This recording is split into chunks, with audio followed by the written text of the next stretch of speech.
Kwa jina naitwa Aziza. Ni mchimbaji mdogo. Hapa mgodini nina zaidi ya miaka 5 mpaka sasa hivi. Niko hapa. Mimi swali langu moja, naomba kueleweshwa kwa ofisi ya madini pamoja na mwekezaji. Yeye mwekezaji amekuja hapa anasema kwamba amekuja kwa ajili ya kutoa technical support. Hiyo support anamsupport mwenye leseni au anasupport wachimbaji? Kwa sababu mwenye leseni hachimbi. Tunaochimba ni sisi wachimbaji wadogo na tunatoa 1%. Kila tukichimba wanachukua 1% kama ambao watakaochukua kwa uhawa. Naona. Swali langu moja. Yeye huyu ametutengea shafti kubwa hapa mbele yetu. Naona. Akilipua hapa ina maana duara zetu hapo nyuma ziko hatarini. Muda wote yule zinaweza zikatitia. Na hili swala tuliongea. Tukawaambia sasa mnavyotutengea hapo shafti kubwa, sisi huku inakuaje?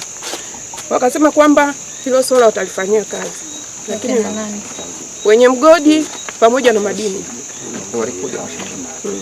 wakasema hilo swala utalifanyia kazi kabla halijaleta madhara.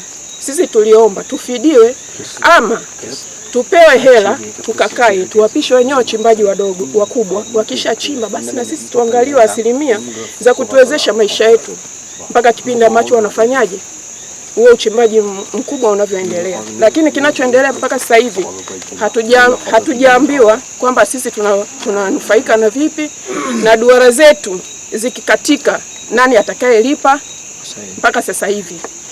Ndio maana tukashawishika kutafuta na sisi wawekezaji ili tuje tuokoe duara zetu. Naona sisi hapo kwa mwezi nikitoa tani chache sana kwa mwezi ni tani 100 za kopa pale. Nikiuza bei ndogo sana 700,000 600,000, lakini kwa kawaida nauza 1,000,000 na kuendelea. Haya, dilifu pale kuna shafti hizi nyingi tu. Na wachimbaji wanaendelea kuchimba. Kwa nini hapa? Naomba na sisi tuangaliwe, tusinyanyasike ndani ya nchi yetu. Hawa walikuja wakatukuta. Ndio maana wakashawishika kuja hapa. Lakini mbona maeneo yako mengi? Yako mengi sana. Kwa nini wasiende kule? Ni kwa sababu hawajaona chochote. Zungumza kwamba tumeshazungumza na mwekezaji. Kwa sababu kabla huyu alikuwepo Jushin. Hao mtoa Jushin. Hao walishaanza kufanya mazungumzo na Jushin kwamba kuna wawekezaji wako hapo. Nakumbuka alianza paka anapotoa ofa. Alianza kutoa ofa kwamba tunajaribu kwanza kuzungumza kwa tutawaita wote wenye mikataba. Tunaona uwekezaji wao ni mkubwa. Ninyi mtaweza kuhimili hapa. Watawatoa. Lakini mpaka sasa hivi hatuna mazungumzo, hatuna chochote, lakini na ofisi ya madini toka mradi umeanza hajafika. Leo hata ya 3 hajafika. Na kipindi chote wamefika sio kwa ajili ya kuzungumzia mgogoro wa hapa. Hapana. Shahidi hatuja kuzungumzia habari.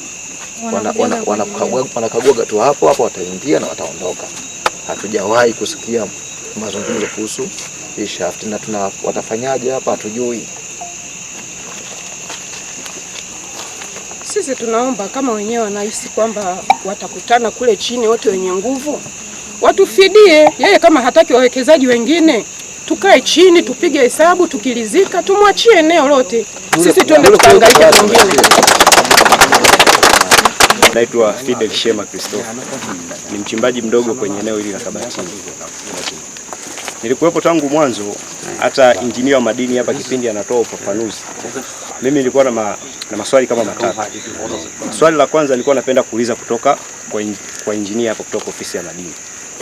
Swali langu la msingi kwa injinia wa madini nilikuwa napenda kuuliza kama anatambua, sababu sisi hiyo mikataba hatujaiona wala hatuijui, lakini wao walishaingia mikataba. Kama yeye anatambua mkataba wa technical support alioingia baina ya mwenye mgodi na huyu Mchina, unaruhusu wachimbaji wadogo kuendelea kuwepo kwenye eneo la Kabatini. Swali la msingi, sisi wachimbaji wadogo haturuhusiwi kuchimba kisasa? Ingalikuwa tumesharuhusiwa kuendelea kubaki Kabatini, na kwenye mkataba yeye ameshakiri kwamba hawezi kutulipa sisi na sisi katukuta. Ina maana kwamba sababu mambo yanabadilika, aidha sisi tunaweza tukapata support kutoka nje ama ndani tukaendeleza zile shafti zetu, kwamba sisi haturuhusiwi kuchimba kisasa kwa sababu kuna Mchina mwingine ama ikoje. Swali la pili, kama issue ni kwamba haitakiwi Wachina wengine kuja hapa, sababu issue kubwa hapa inaonekana ni Wachina kuja Kabatini. Kama Wachina hawatakiwi kuja Kabatini, sababu sisi material mengi ambayo tunazalisha hapa tunauzia ni Wachina, na Wachina hao ndio wanaotuwezesha sisi wachimbaji. Hao Wachina ndio wanatoa pesa ili sisi tuweze kuchimba, ili tuwauzie material. Sababu hata wao Wachina wale wanaweka pesa kwa ajili ya kutoa mzigo. Ina kwamba wao na wenyewe wanahitaji wapate material kwa wingi. Ina kwamba lazima watuwezeshe ili wapate material kwa wingi. Sasa wanavyokataza sisi tusichimbe kisasa, yani kwamba nini tatizo kubwa? Ingalikuwa wameturuhusu tuendelee kuwepo Kabatini. Swala jingine ni kuhusu maduala ambayo yote yapo Kabatini hapa. Wamedai kwamba maduala yote yaliyopo Kabatini hapa yapo 15. Mimi hilo nakanusha. Sababu idadi ya maduala, ofisi ya madini, maduala yote yapo na yote yashasajiliwa. Sababu ishakuja kutokea hapa mgogoro, kulikuwa kuna ugomvi wa shafti pale. Ofisi ya madini walikuja na wakaomba orodha ya maduala yote, mpaka wamiliki wa maduala orodha yote ishaenda madini ipo. Na kama wao orodha ile ni ya maduala 10, na kipindi hicho huyu mwekezaji alikuwa hayupo, tunaweza tukaichukua hata orodha ya madini kule tuione hiyo orodha ina maduala 15 kweli? Sababu ilikuwa ni kabla ya huyu Mchina. Lakini issue ya msingi ni kwamba ambao sisi maduala ambao hayana mikataba na yalikutwa yapo, hilo swala hapo linakaeje? Sababu maduala yalikutwa yapo Kabatini na huyu mwekezaji kipindi anakuja, ila yale maduala hayana mikataba baina ya wachimbaji wadogo na mmiliki wa leseni. Kwa hilo linakueje hapo? Hao Wachina walipokuwa wanakuja walikuta sisi tunaendelea na swala la uchimbaji. Labda mimi swali langu nitaka niulize kwa nani mkalimani wa Mchina.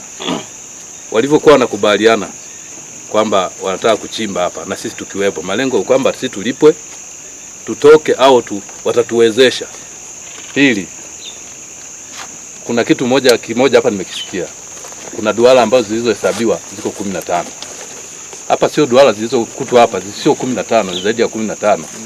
Ila zile yenye mkataba ndio zinaweza zikafika labda 6 au 7. Unajua tuko hapa, kuna wengine ni vipofu na wengine wanaona. Nikiwa naimaanisha kwamba kuna wengine wamesoma, wengine hawajasoma.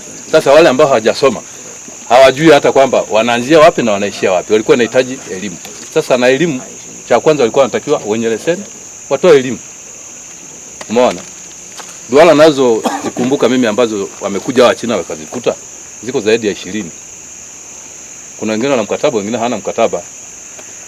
La pili, ningeomba wenye leseni, hata kama mtu anaendelea mkataba, wawe pesi kusaini ule mkataba.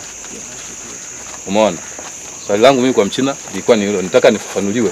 Kwa sababu wewe tayari hapo umetupa mwanga. Kama Mchina amekuja hapa na sisi ni wachimbaji wadogo wadogo, tunahitaji nguvu. Na kaja Mchina kuwekeza hapa na kaingia mkataba na hawa mabwana. Anahitaji labda afungue dirisha, shafti labda kuna moja kule na nyingine huku. Umetufafanulia kabisa. Sasa kama sisi tunatafuta support ili tupate na sisi uchimbaji, tupate unafuu kidogo wa maisha, unazuiliwa. Alafu huyo hakupi nguvu. Lengo ni nini? Si lengo kutudidimiza sisi ambao wenye hali ya chini, ambao tuliokutwa hapa. Langu ni hilo.